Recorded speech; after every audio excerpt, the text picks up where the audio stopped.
tous et merci de nous retrouver en ce début de semaine sur Monaco Info. Voici les titres que nous développerons dans cette édition. Le Festival international du cirque de Monte-Carlo s'est refermé ce week-end. Nous reviendrons sur une représentation pédagogique qui a permis aux élèves de la Principauté d'échanger dans un cadre privilégié avec différents artistes. Nous vous présenterons une soirée caritative organisée par l'association Namasté, Aman Mondial et la galerie L'Entrepôt afin de réhabiliter un collège au Népal endommagé lors du séisme d'avril 2015. Et pour finir, nous vous proposerons d'assister au concert jeune public donné par l'Orchestre Philharmonique de Monte-Carlo à l'Auditorium Régnier 3.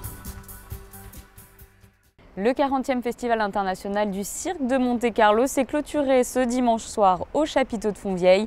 L'occasion de revenir sur une opération à l'attention des élèves de la Principauté. Ils ont en effet pu découvrir le milieu du cirque à travers de nombreux ateliers pédagogiques et notamment lors d'une représentation particulière. Reportage. Dès leur arrivée sur la piste, les enfants étaient séduits. Ces petits chevaux miniatures appelés Falabella faisaient partie d'une représentation pédagogique réservée aux quelques 900 élèves de la Principauté. Réunis sur 2 matinées, les enfants des classes de grande section de maternelle jusqu'au CM2 ont pu partager un moment privilégié avec des artistes du Festival international du cirque de Monte-Carlo. Ils ont été privilégiés, notamment le dernier numéro sur les chevaux. Je veux dire, pour eux, c'est une chance inouïe qu'ils puissent aller au cirque, parce que tous les élèves n'ont pas la chance d'aller au cirque.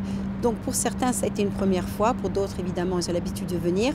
Mais on a voulu aussi donner un sens à cette semaine du cirque, c'est-à-dire qu'on veut que tous les élèves soient sensibilisés sur le métier d'artiste de cirque. Métier qui demande beaucoup de rigueur et de discipline qu'ont pu découvrir les enfants lors de ces matinées. Après chaque numéro, ils ont pu interagir directement avec les artistes à propos de leur quotidien et des différents numéros présentés. On vient de te voir jouer avec, on t'a appris un petit peu comment ça fonctionnait, c'est ça? Et alors, qu'est-ce que tu peux nous dire là-dessus? C'est bien, c'est assez dur. C'est très dur. Ouais, c'est très dur. Donc c'est impressionnant ce qu'ils font en fait. Ouais, c'est très intéressant. Et ça prend beaucoup de temps. C'est quoi les questions que tu aimes de leur poser? Depuis quand ils ont eu la passion de faire ces choses. On lève la main, puis ils viennent avec le micro, et nous on pose la question et ils répondent. Avance, d'abord, allez, allez, hop, hop, hop, hop, hop, hop, allez, et en arrière. Les animaux sont toujours les rois du cirque aux yeux des enfants. J'ai trouvé ça mignon parce qu'ils étaient tous trop beaux et ils ont fait un super beau spectacle. Les chiens, j'adore. Aussi comme ce qu'ils viennent faire maintenant, quand ils sont en train de faire des acrobaties sur les animaux, ça j'adore. Aussi les diablos, c'est très impressionnant comment ils arrivent, même s'ils bougent, ils arrivent exactement à les rattraper.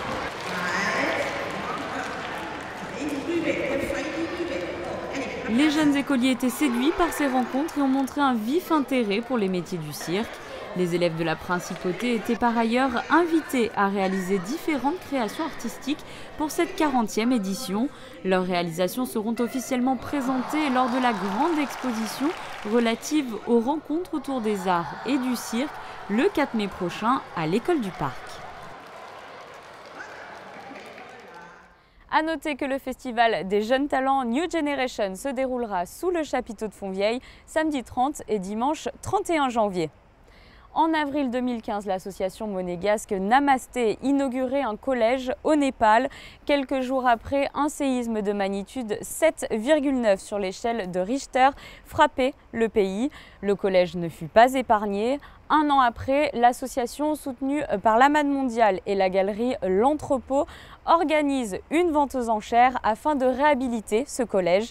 Je vous propose d'écouter à ce sujet Nancy Dota et Daniel Boeri au micro de Christine Datomel. Le plus important, c'est les écoles. On ne veut absolument pas faire rater aux enfants les classes. Et cette fameuse high school, qui est notre plus grand projet qui a duré 4 ans, malheureusement pas détruite, mais très abîmée. Donc on va la reconstruire. Ils travaillent déjà dessus d'ailleurs maintenant. Ils ne nous ont pas attendu, les villageois, ils mettent tout en œuvre pour le faire. Mais voilà, ça c'est le projet et j'espère qu'avec l'initiative qui va avoir lieu le 28 janvier, on va pouvoir contribuer à ça. Ce qui est formidable à Monaco, c'est d'abord que le public suit, est solidaire et qu'ensuite, au début, c'était avec la coopération internationale, ensuite, c'était avec la MAD mondiale, et aujourd'hui, c'est en plus avec Namasté qui travaille vraiment sur le terrain, Nancy Dota vient de le dire. C'est-à-dire que l'argent qui est récupéré sert vraiment à des opérations concrètes de construction. Et ici, quand on voit que la ville fait 30 000 habitants et que l'école secondaire va accueillir et accueille, j'espère, le mois d'avril, puisque l'objectif maintenant est de 50 000 € pour le 28 au soir. J'espère qu'on va y arriver. Et ça va permettre de relancer dès le premier jour la nouvelle année scolaire au Népal. Et dans le reste de l'actualité, en bref et en images. À l'occasion du 10e anniversaire de l'ouverture des relations diplomatiques entre la Principauté de Monaco et le Japon, son Excellence Monsieur Yoshi Suzuki, ambassadeur du Japon à Monaco, et son homologue monégasque, son Excellence Monsieur Patrick Médecin, ont réuni au salon Bellevue du Café de Paris de nombreuses personnalités de ces deux pays afin de célébrer les liens qui les unissent, comme vous pouvez le découvrir sur ces images. Ouvrons une page culture. Soucieux de susciter auprès des enfants le goût de la musique, l'Orchestre Philharmonique de Monte-Carlo organise depuis de nombreuses années des concerts pour jeunes publics, l'occasion pour les enfants de découvrir, d'écouter et de se divertir autour de leur répertoire. Un reportage signé Dominique Poulain, Marion Sapé-Triomphe et Louis Borgia. Capter toute l'attention de l'enfant et le sensibiliser à la musique dès son plus jeune âge, c'est l'objectif de l'Orchestre Philharmonique de Monte-Carlo qui propose aux enfants d'assister à un spectacle musical à l'Auditorium Régnier 3. Ce concert permet également aux familles et amis de découvrir l'orchestre et la musique, mais il faut aussi trouver un format adapté pour attirer parents et enfants. Ce jour-là, ce sont les aventures de Pinocchio qui sont mises en musique et racontées par le comédien et narrateur Joe Bullitt. Les mésaventures du pantin en bois sont par ailleurs animées par la peintre sur sable Marina Sosnina, dont les dessins sont projetés sur un écran. Et pour diriger les 70 musiciens, l'orchestre avait invité le chef Philippe Béran. C'est une création mondiale, comme on le dit. Donc cette musique a été commandée par l'Orchestre Philharmonique de Monte-Carlo. C'est vraiment une création et c'est à la demande de l'orchestre que le compositeur l'a écrite. On a reçu les partitions, cette partie-là, donc fin novembre. Le deuxième Pinocchio, on l'a reçu fin décembre. Voilà, et on a lu toute la pièce tout début du mois de janvier. On a eu de répétitions hier et aujourd'hui, et ça y est, c'est en boîte. Pendant une heure, les enfants, dès l'âge de 5 ans, voire plus jeunes pour quelques-uns, baignent dans une atmosphère de son et de lumière. Ils découvrent l'ambiance d'une salle de concert, de nouveaux styles musicaux, voient des artistes en chair et en os et vivent la musique en live. J'ai trouvé que c'était bien, c'était très joli, les dessins de sable. Et les orchestres, les instruments étaient très beaux et les orchestres étaient très bien. J'ai adoré les dessins sur le sable parce que c'est vraiment magnifique et aussi la musique et... Est-ce que c'est la musique que tu écoutes chez toi? Pas vraiment? Non. En tout cas, c'était très bien. C'était rigolo parce que c'était la première fois que j'avais vu un dessin avec du sable. Et aussi avec un orchestre, j'avais vu qu'un dessin animé à la télé. En tout, j'avais trouvé que c'était bien. J'ai aimé la fée bleue. D'accord. C'est la première fois que tu voyais l'orchestre jouer comme ça? Oui. Et alors, tu as aimé la musique? Oui. Monter un concert pour jeune public ne s'improvise pas. Cela demande un travail particulier.